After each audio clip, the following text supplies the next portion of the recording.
Ladies and gentlemen, good day and welcome to the TCS earnings conference call.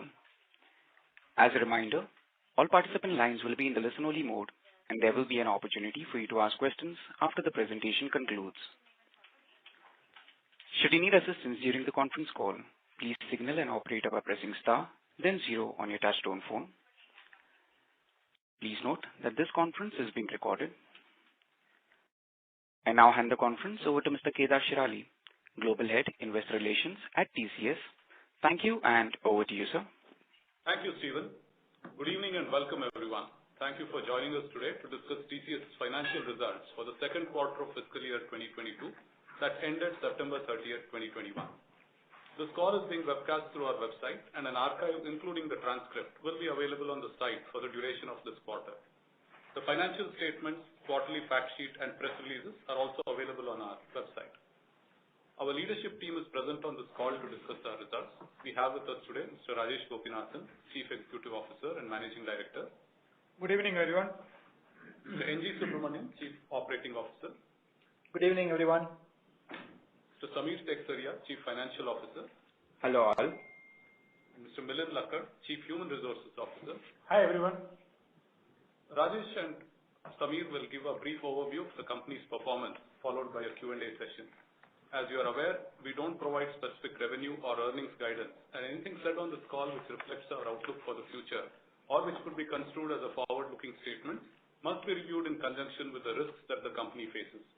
We have outlined these risks in the second slide of the quarterly fact sheet available on our website and which has been emailed out to those who have subscribed to our mailing list. With that, I would like to turn the call over to Rajesh. Thank you, Kedar, and once again, welcome everyone. Thank you for joining us on a Friday evening.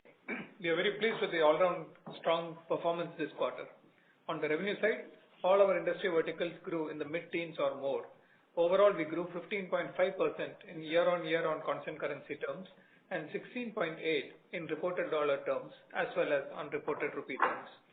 Our operating margin for the quarter showed its inherent resilience, expanding to 25.6% despite industry-level inflationary headwinds.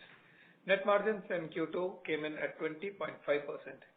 I'll now ask Samir to go over all the headline numbers, financials, and segmental performance, and I'll join you again later to talk about the demand trends we are seeing and the emerging opportunities in growth and transformation. Over to you, Samir. Thank you, Rajesh. Let me first walk you all through the headline numbers. The second quarter of FY22, our revenues grew 15.5% YOY on a constant currency basis. Reported revenue in INR was rupees 468.67 billion, which is a growth of 16.8%. In USD terms, revenue was 6.33 billion, again a YOY growth of 16.8%. Let me now provide our segmental performance details for the quarter. All growth numbers are in YOY, year-on-year constant currency terms. We saw strong double-digit growth in all our verticals. Growth was led by manufacturing vertical, which grew 21.7%, followed by life sciences and healthcare at 19%, retail and CPG at 18.4%, and BFSI at 17%. Speaking of BFSI, an important milestone worth highlighting here is our quarterly run rate from our major markets BFSI services alone crossed $2 billion mark. Including revenues from our products, platforms, and regional markets, we would be one of the largest providers of IT consulting services and solutions in the BFSI industry globally.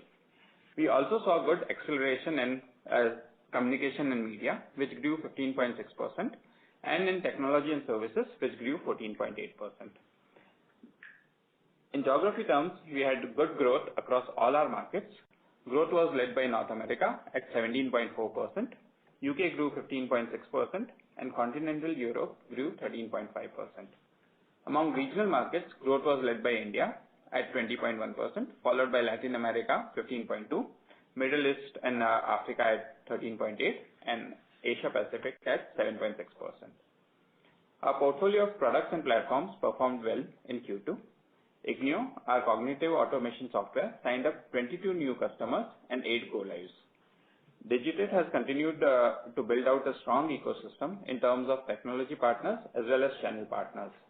Its Adapter Factory now provides 50 out-of-box integrations between ignio and third-party commercial products and platforms.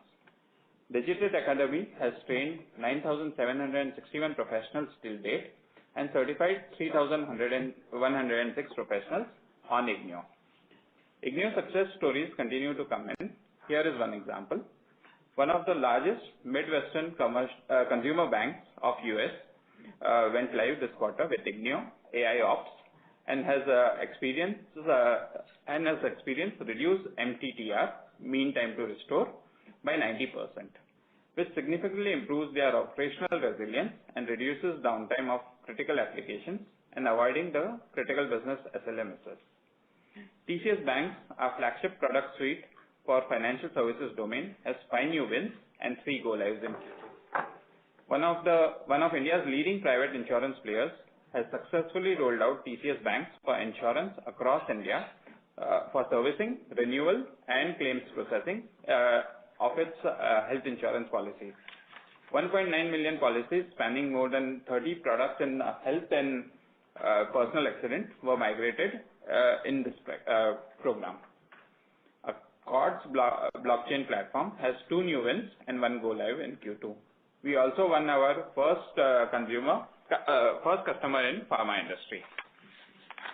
A large custodian in UK has selected Quartz for handling announcements for its centralized corporate actions event capture utility that services multiple business lines, including global custody, local custody, and fund accounting.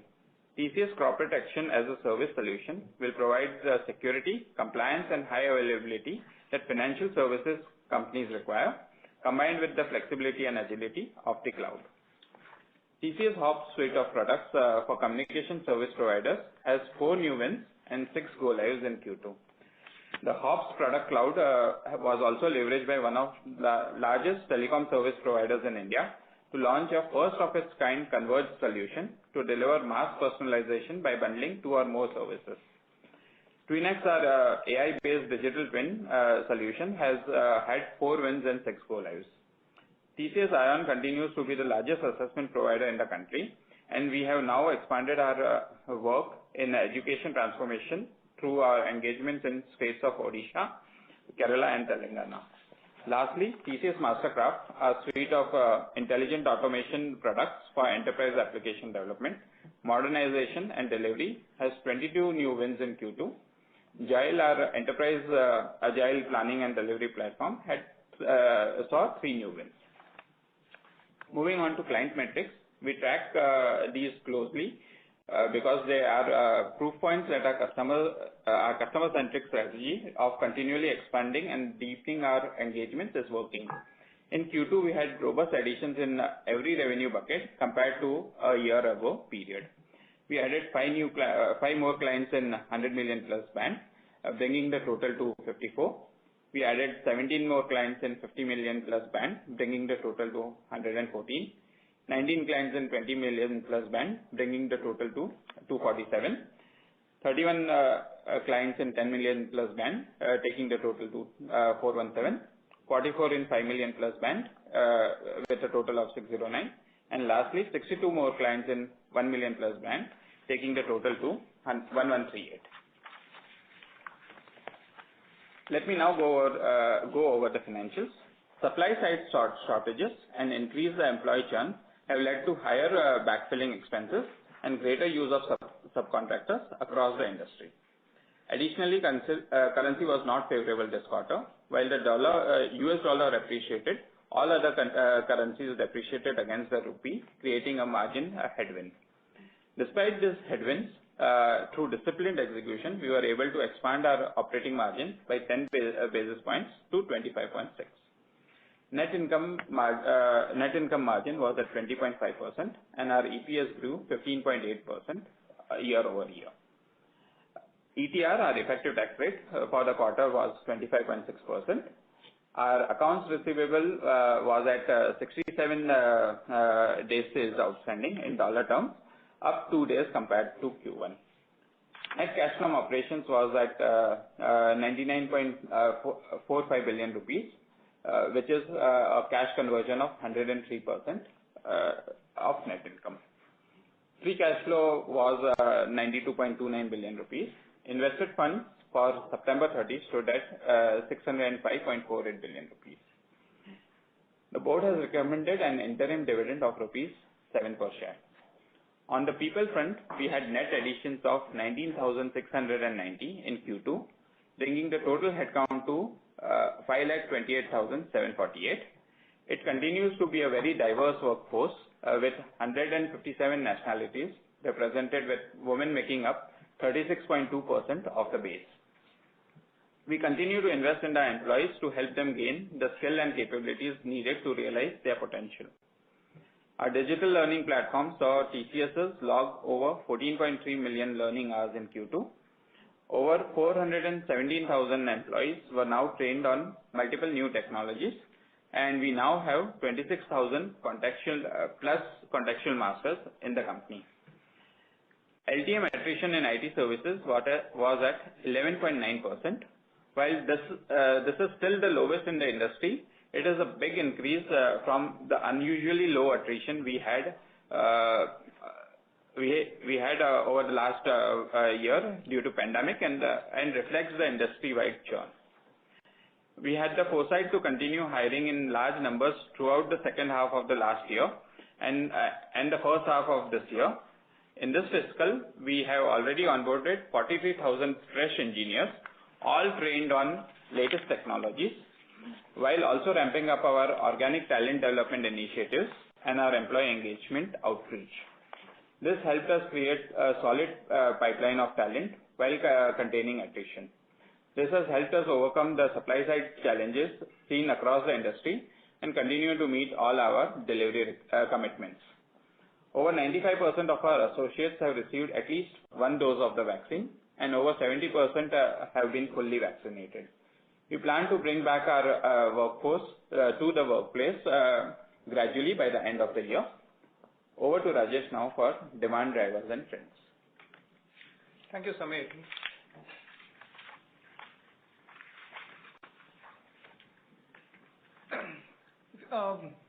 When you look at growth over the last, if you look at our growth over the last few quarters, it has been driven by three broad trends: increased outsourcing, investment in building a digital core, and growth and transformation agendas of our clients.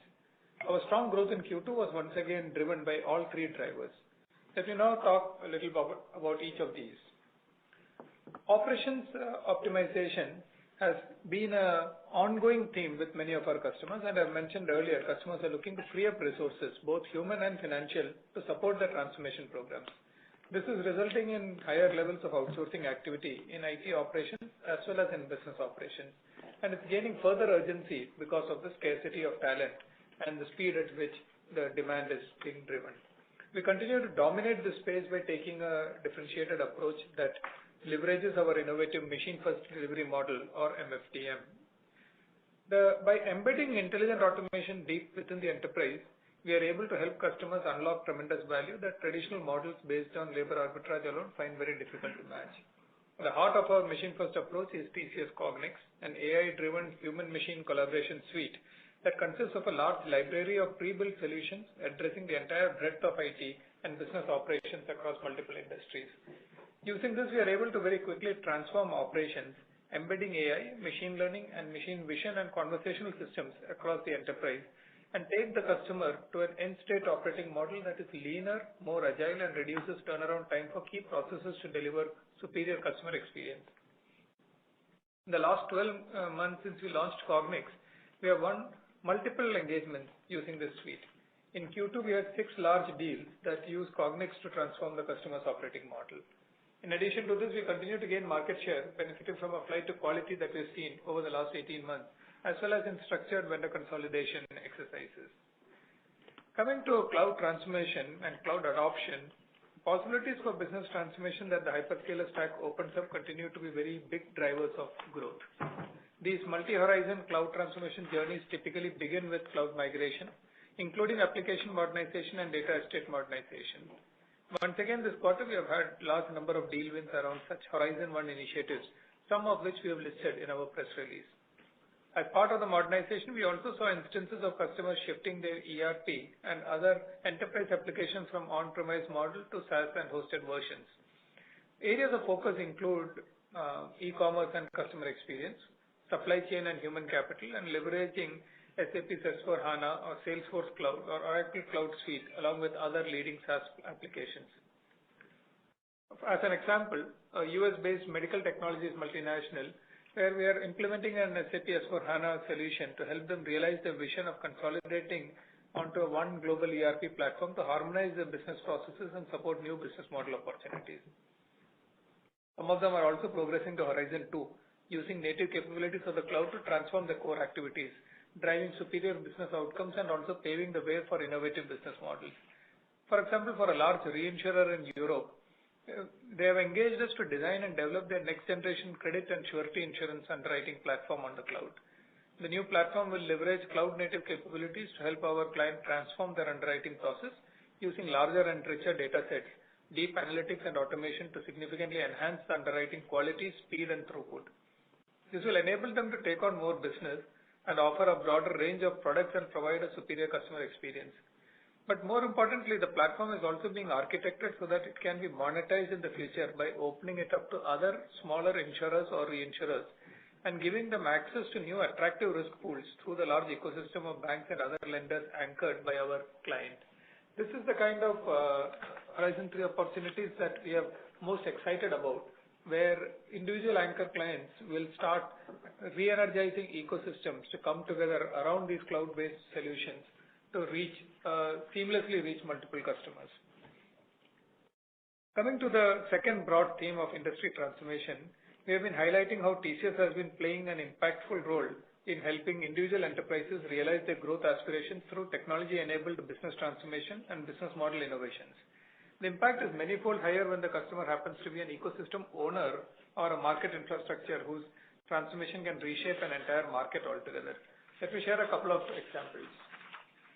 In Australia, the Australian Energy Market Operator or AEMO is an independent organization that manages all electricity and gas systems and markets across Australia. It's responsible for the settlement of national electricity market, which connects the grids of eastern and southern Australian states to create a wholesale energy market. Until now, AEMO had only been able to settle the market in 30-minute blocks, limited by its ability to segment the data. This time block was thought to favor incumbent technologies and handicapped innovation. To address these inequities, the 5-minute settlement rule that was introduced in what might be the biggest ever market reform in the Australian energy market till date and possibly one of the leading reforms globally in this market.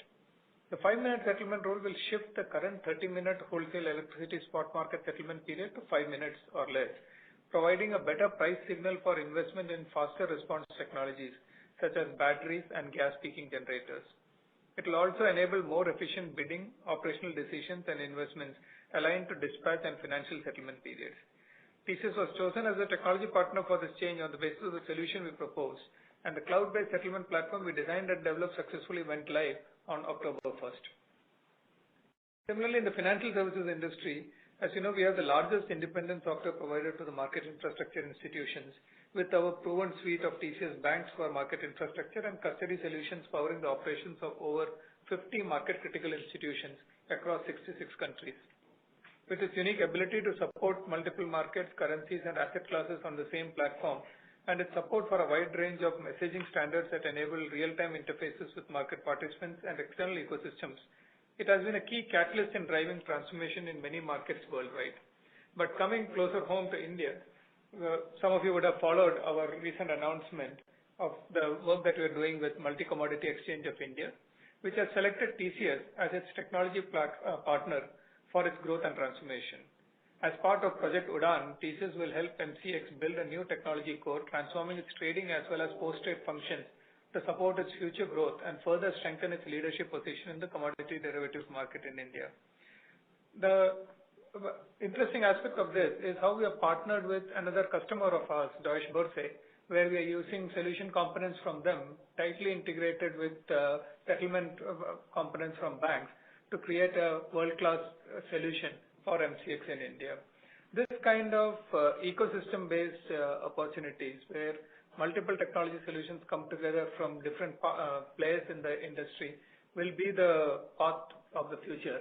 and we see our role as a system integrator with significant domain capabilities and a strong suite of our own products and platforms being the unique glue that will hold this ecosystem together.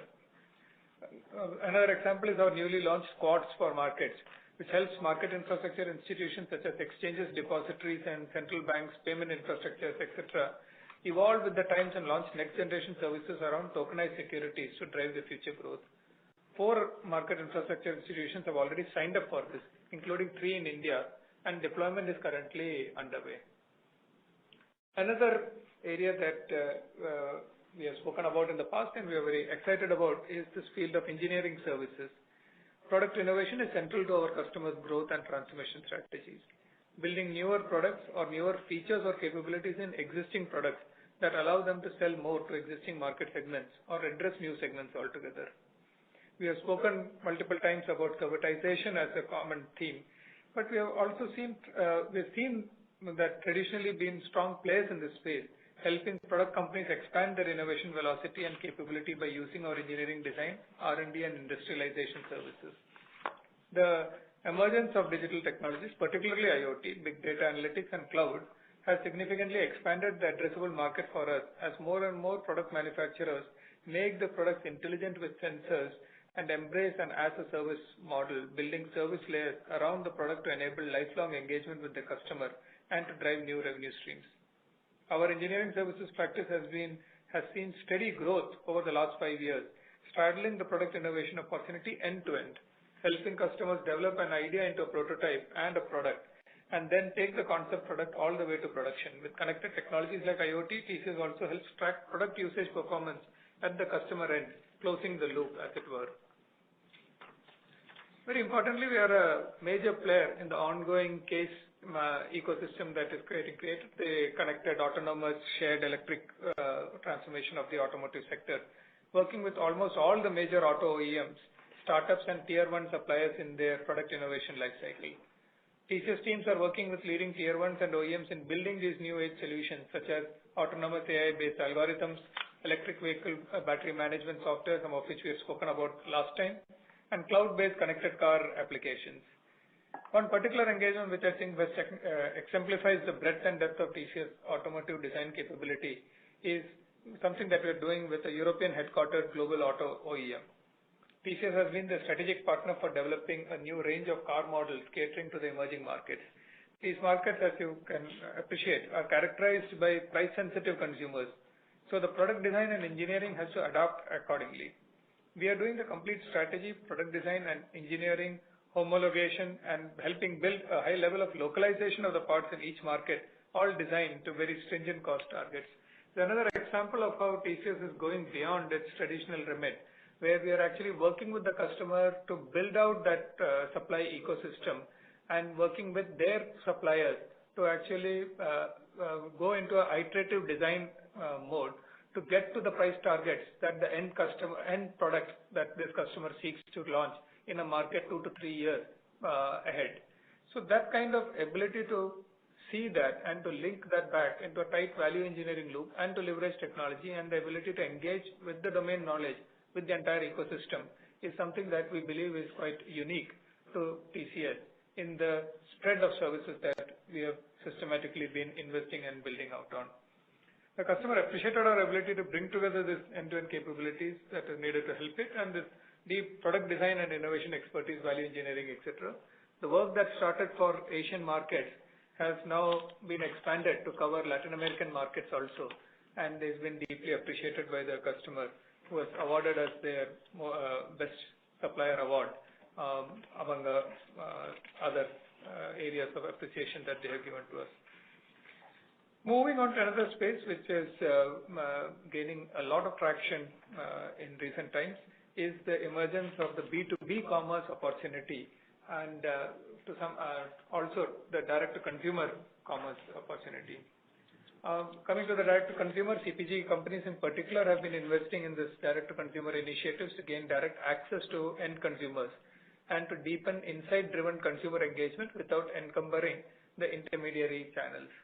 We are enabling rapid shift to online e-commerce as the preferred channel from brick-and-mortar stores or aggregator retailers, helping our clients establish direct customer connect gain better margins, and enhance scale of business and volumes. A leading Swiss-based pharmaceutical company specializing in dermatological treatments and skincare products has selected TCS to implement a human-centric, hyper-personalized and experience-driven D2C customer journey to enable healthcare professionals with next-generation e-commerce capabilities. The project includes an initial implementation for 3 countries, followed by a global rollout for 30+ countries over 3 years, and support leveraging a leading commerce cloud platform. Another example is a leading global dental and medical products distributor who has partnered with TCS to accelerate transformation of their digital channels. Dealing with competition from online majors, our client wanted to move to a more touchless sales and service paradigm. The program covers B2B e-commerce transformation across Europe, UK, Americas, covering customer-facing interactions and channels. A counter trend to this is that channel intermediaries are investing in technology to make themselves more relevant to their customers, and in certain cases even seeking to eclipse the OEMs. We are participating in that opportunity as well. For example, for a global distributor of electrical and electronic components, TCS has helped build a cloud-based industrial IoT platform that connects and collects data from high-value industrial assets and provides comprehensive analytical dashboard and insights for driving improvements in predictive maintenance, reliability management, and operational efficiency. Using this, our client has been able to offer a range of new services and deliver a range of benefits to their end customers beyond just being the preferred supplier of multiple individual vendor items that they were originally positioned as. Their predictive maintenance capacity has resulted in availabilities reaching 99% and acts as a new SKU, which is their own SKU being delivered into their end customer systems. Partnering with TCS helped our client accelerate the transformation from being a component distributor to an industrial digital solutions provider. The new platform created new revenue streams with component servitization, boosted profitability, and reinforced its position as an innovation pioneer in industrial component ecosystems. So the broad theme here is, as we have been talking in the past, on growth and transformation as the common agenda. Coming back to some of the themes that we've spoken about in the past, M&A divestitures continues to be a great area of growth for us, and we are once again participating in several new deal wins in Q2. There is an example of that is the sale of Cordis, the world leading cardiovascular and endovascular medical devices company, was spun off from Cardinal Health to Hellman & Friedman in August. TCS was engaged to enable Cordis to function as an independent company. TCS will lead the development of their end-state technology strategy. This includes portfolio rationalization, day one readiness planning, as well as business case support and cost model options. TCS will also create post-day one operational support organization to provide an optimized OPEX model. Similarly, we have been selected by a leading consumer goods company in Europe to enable the divestiture of its domestic appliances business and drive their business transformation into a state-of-the-art digital-first CPG company. TCS will design, build, and implement brand new greenfield processes and applications to set up the new entity as an agile D2C company, leveraging one of the most respected brands in this industry and manage its technology landscape. We have spoken about how we have invested early in a dedicated M&A strategy offering that brings together multiple service offerings, acceleration frameworks, and sophisticated change management capabilities. Leveraging this and our contextual knowledge of our customers' complex IT landscapes, we are able to provide practical and pragmatic M&A solutions to our clients from strategy through execution. Over the last 3 years, we have now built a solid reputation in this domain as specialists who can be relied upon to enable smooth day one operations, helping us win more and more with such deals. Coming to the area of sustainability that we spoke about at length last time, I want to showcase a few recent engagements. A port authority in Middle East and Africa region has selected TCS for implementation of TCS Clever Energy for its terminals to build a monitoring and visualization system by integrating various utility meters and the building management systems into a single platform. Similarly, a Middle Eastern warehousing corporation has engaged TCS to help analyze and report their carbon footprint across the value chain to effectively manage their overall carbon emission. A leading European bank has partnered with TCS to incorporate climate risk factors in credit risk scoring across climate risk scenarios to quantify the bank's exposure to climate risk. Finally, TCS was engaged by a leading UK-based bank in the Strategic Climate Risk Assessment Program. TCS will provide services for data sourcing, climate methodology analysis, and dashboard reporting in compliance with the regulation. So, coming now and to the Q2 order book. These are some of the representative trends that have been driving our strong growth in revenue as well as in our order book. On the back of very strong order book in Q1, we have once again had a strong set of deal wins in Q2 across all industry verticals and geographies. Our TCV in Q2 was $7.6 billion. Once again, it's a very heterogeneous mix of large, mid-sized, and small deals. And you compare this against the the last year's number, and removing the one very large mega deal that we reported in Q2 of last year, this represents a 25% expansion on like-to-like TCV. By vertical, BFSI had a TCV of $2.1 billion, while retail once again had a very strong order book of $1.2 billion. The TCV of deals signed in North America stood at $3.9 billion. Lastly, while the strength of the demand environment is now no longer in doubt, and we are very confident of its sustainability over the next, in the medium term, we also believe that the growth tailwind offers us an opportunity to position ourselves as the preferred growth and transformation partner of our customers. While pursuing the opportunities at hand, we will continue to invest in organic talent development to build the workforce of the future, in research and innovation, intellectual property, and in building out a comprehensive set of offerings that cater to the needs of every key stakeholder in the enterprise across every point of the business cycle. We believe this is very important to build a sustainable business that will continue to create value for all our stakeholders in the long term. With that, thank you for listening in, and we'll open the line for questions.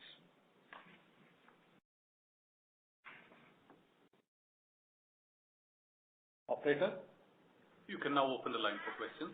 Thank you very much. We will now begin the question and answer session. Anyone who wishes to ask a question may press star and 1 on their touchtone telephone. If you wish to remove yourself from the question queue, you may press star and 2. Participants are requested to use handsets while asking a question. Ladies and gentlemen, we will wait for a moment while the question queue assembles. The first question is from the line of Yogesh Aggarwal from HSBC. Please go ahead. Yeah, hi. I just have a couple of questions, if I may. Rajesh, I'm just trying to reconcile the TCV of $7.6 billion with the overall demand environment. And I think you mentioned 25% growth ex of one large deal. But one of the trends we have seen at the sector level in the recent months is limited mega deals, but high velocity of smaller deals. So in your mix of your $7.6 billion, how is the mix looking like? Is the duration come down? And if the ACV or the annual contract value is better than TCV, 25% growth. And secondly, in the past we have seen deflation in legacy business, which you have talked about as well. Whenever there is a renewal, are you seeing, or more importantly, are you expecting this rate of deflation in legacy to come down with all the supply crunch and overall strong demand? Thanks. Yogesh, I wouldn't call out any significant change to the overall TCV or the pipeline. Mega deals, by definition, their frequency is different. And when you look at the pipeline or the TCV without the mega deals, they are pretty much similar. It's a good mix of both low duration as well as medium to large duration deals. So there's no significant movement to either expanded durations or reduced durations. What was the second question? Deflation in legacy. I think this is a topic that we have discussed multiple times in the past, individually also. The trend that we are seeing is in line with the overall technology agenda. That is, deals that come up for renewal 5 years later will benefit from all the technological progress that have happened in that period. So when you compare it against the deal value of last period versus this period, there might seem optically to be a reduction. But remember that it also reflects the kind of efficiency gains that have been achieved in the space. If you take something as traditional as, let's say, infrastructure support, Nowadays, deals come packaged a lot with cloud-based businesses. Or even in the past, the same infrastructure estate would be significantly more compressed on a like-to-like basis when you think about a 5-year duration. The point is not that. The point is that is the technology spending at a client level and the technological intensity of the overall value chain reducing or increasing. And as long as it is increasing, the total value is what we are trying to address. And this is in line with other trends that have happened in this industry. Cost of compute goes down, total compute consumption increases. Cost of network goes down, total network consumption increases. Not just the volume of network consumption increases, the total value spent on network consumption increases. So this is not very different. And I don't see any change to this scenario. Unit cost will go down, total consumption will increase. If you invest to stay ahead of the curve, to be the most efficient producer, you will participate in this cycle or the cycle will kill you. Got it. No, that's what I was trying to understand. If the recent, the supply current has changed it, but you are saying it's the same trend as the past.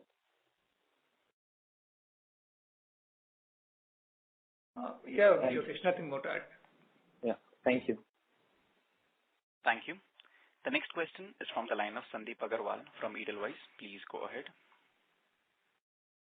Yeah, hi. Thanks for taking my question. I have one question on the margin and one question on the growth. So the way the deal momentum is building up, and you made a statement, it is one of the best times in a decade. So what is your sense? Where are we seeing the growth trajectory to be moving? In particular, will there be any impact of seasonality which generally happens because, the kind of demand we are seeing and the supply constraints clients would have seen, they might have, pushed some of the deals to the next quarter.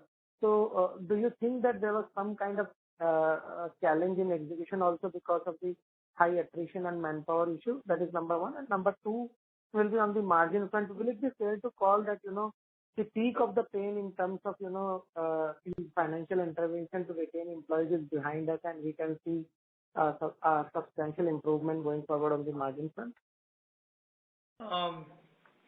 Sandeep, the demand environment is very strong and is likely to continue to be strong in the medium term.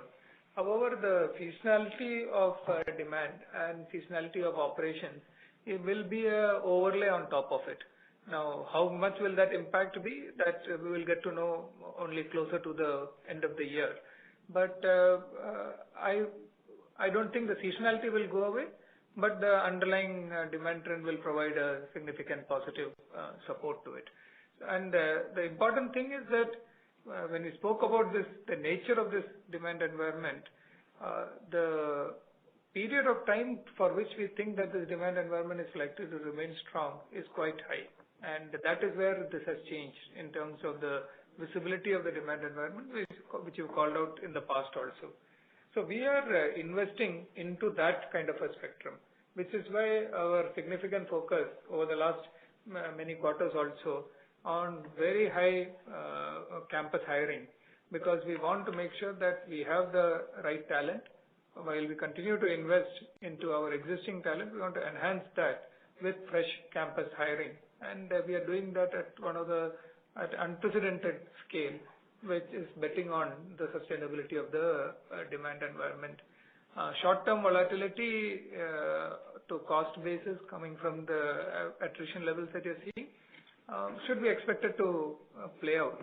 But these are not structural elements, but more transitionary elements as industry supply chain settles down.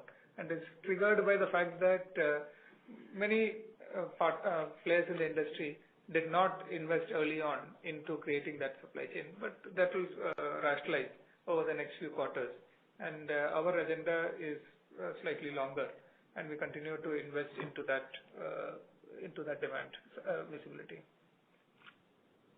Thank you. That's all from my side. Thank you. The next question is from the line of Gaurav Rateria from Morgan Stanley. Please go ahead. Hi. Two questions. Firstly, has fulfillment-related challenges limited your ability to grow revenue in the current quarter, or the trends have broadly been in line with the expectations? We actually, like I said earlier, we have planned for growth 2 quarters ahead this time.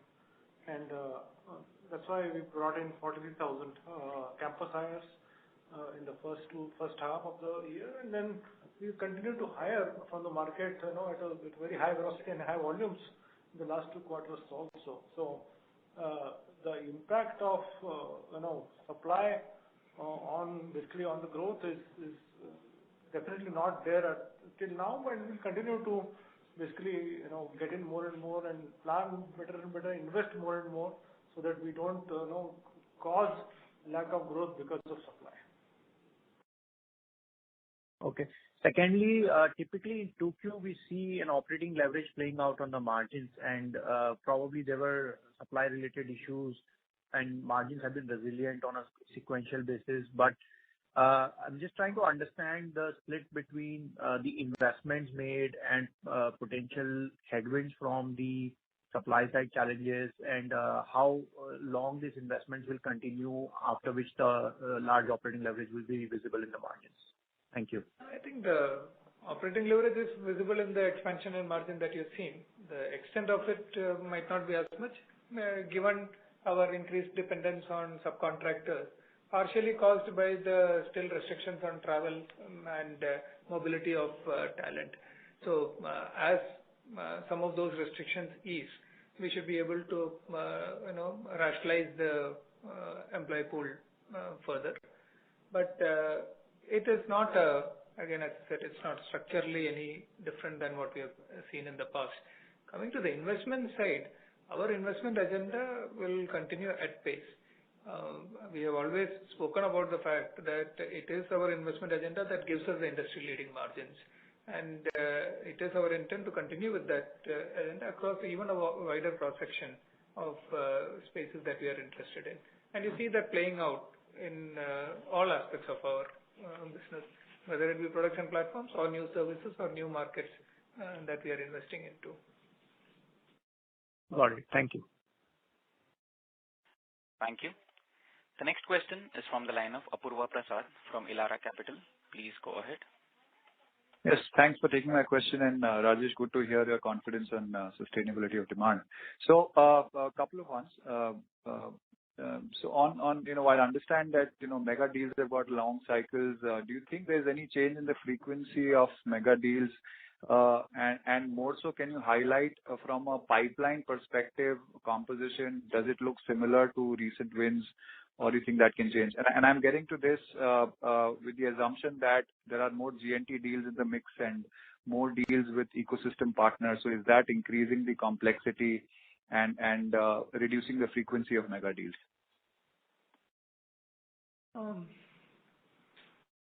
So I don't think these two are linked. The frequency of mega deals, if anything, as you can see, when you take a slightly longer term perspective, like let's say 10 years, there are a lot more like mega deals today than there used to be in the past at an industry level. So that's one aspect of it. But the pipeline that we have, that has a mix of deals of all sizes. Growth and transformation deals typically will be of smaller value but shorter duration. So the ACV level will not be very different. And ecosystem partner leverage does not significantly change the nature. We rarely have scenarios where we pass partner revenues through our book. So what you are seeing is our own value of the deal. So it does not significantly change that mix. So short answer, I don't see difference to the overall mix. Got that. And just a related piece on that, Rajesh. So on the cloud transformation deals that you referred to, so in your assessment, as customer transition from Horizon 1 to Horizon 2, you think that can have a bearing on total, on deal sizes with increase in scope? Yes and no. Typically, Horizon 1 deals are multi-year deals, more consumption driven. So they are more simpler deals, whereas Horizon 2 deals are more, more complex project-based deals. But the value per se, so typically Horizon 1 deals start small and then the consumption is driven by new programs that come on board, which will one way or the other have Horizon 2, Horizon 3 features. So it is very difficult to break out the value difference. But Horizon 2 deals are more project-centric and then lead to ongoing consumption. Got that. And just finally, if I may, so Europe appears to be slowing on sequential basis versus prior quarter trend. So any color or any vertical flavor from a continental Europe, that'll be helpful. Thank you. Europe has had a soft quarter per se, but we don't think it's structurally a very different one, but it has been across multiple verticals and multiple teams driving it. In some areas, a very large project that we had, a very large program that has come to an end and that has had some impact. We are also seeing a much more enhanced offshoring out of Europe as they tackle the whole talent scarcity by significantly increasing leverage closer to global standards. And that provides volume, but has a deflationary impact on the reported revenue. But there is slowdown across some industry sectors, but which we are keeping a close watch on. When you look at the deals per se, new customer addition and new deal signings in Europe are actually higher, and that gives us the confidence that this is a transitionary phase, and we should see continuing momentum there when we look 1 or 2 quarters forward. Thank you. All the best. Thank you. The next question is from the line of Ruchi Borde from Bank of Baroda. Please go ahead. Hi. Thank you for the opportunity. I have 2 questions. First, for Milind, with energized hiring engine and talent pipeline, do you expect the intensity of supply pressure to ease possibly maybe 3-4 quarters down the line? We are basically our estimating is about 2 to 3 quarters. This will continue and then it will ease. So from Q2 onwards is what we say it will start easing. Is our estimate based on what we are seeing. But we'll continue to watch this, monitor go along. Okay, that's helpful. Secondly, I mean, last year December quarter was anything but seasonally weak. Do you see, Rajesh, or what is your initial sense on furloughs and seasonality impact this year?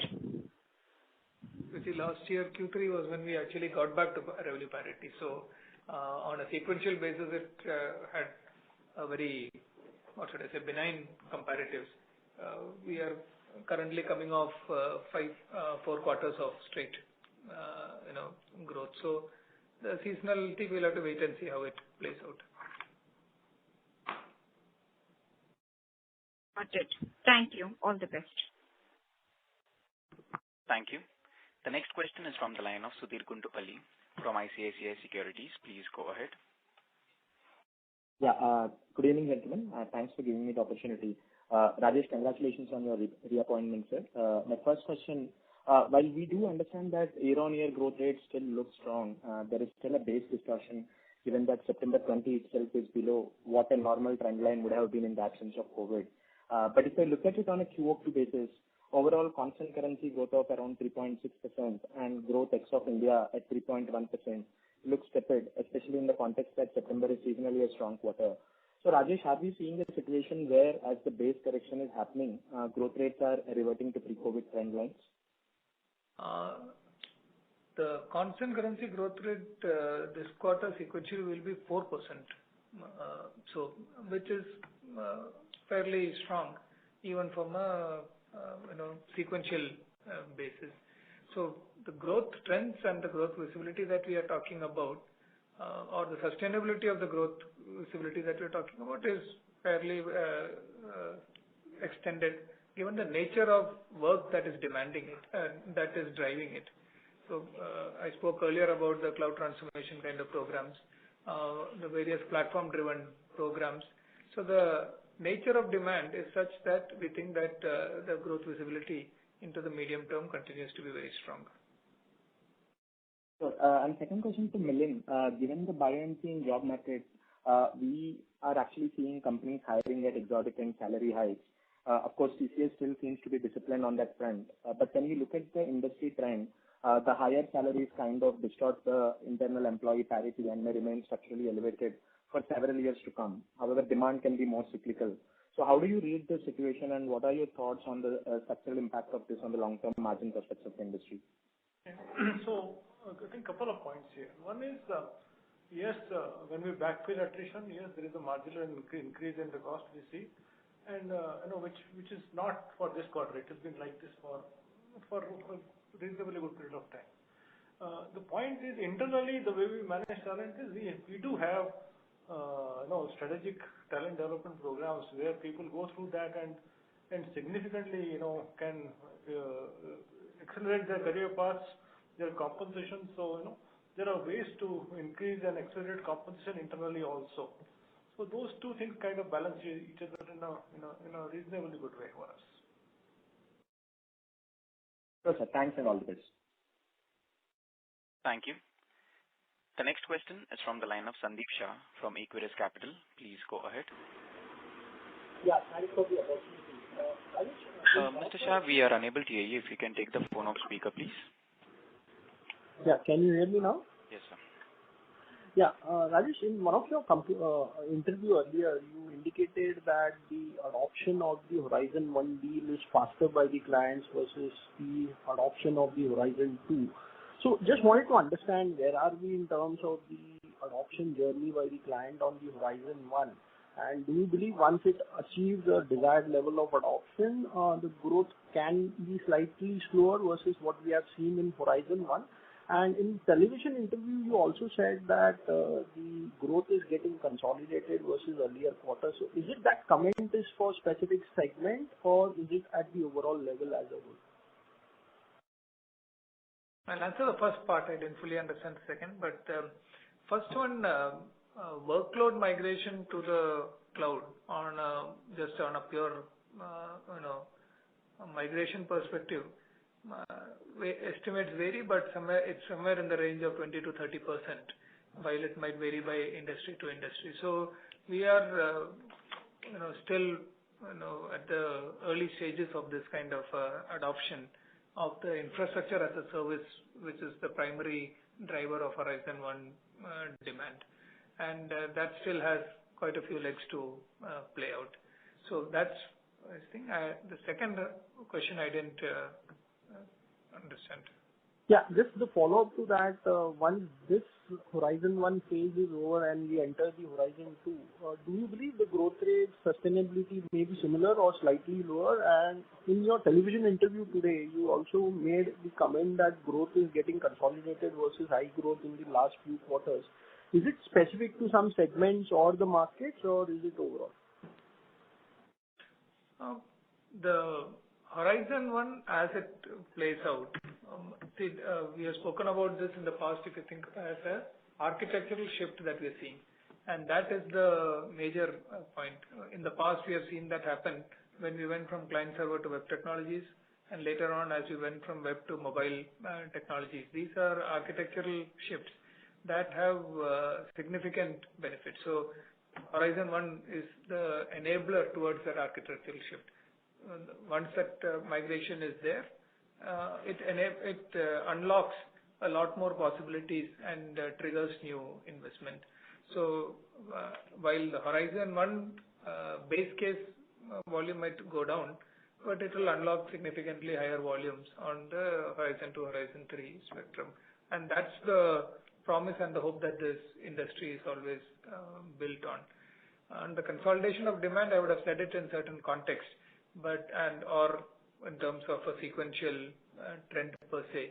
I think what I said is that we are consolidating the growth and looking forward into the future, but I don't exactly remember what the context was. Okay. Okay. And just second question, just to Samir, I think in your television interview you also said generally seasonally second half our margin picks up versus the first half. But this time could be slightly different because attrition may have a short-term challenges in terms of margin management even in second half of this year.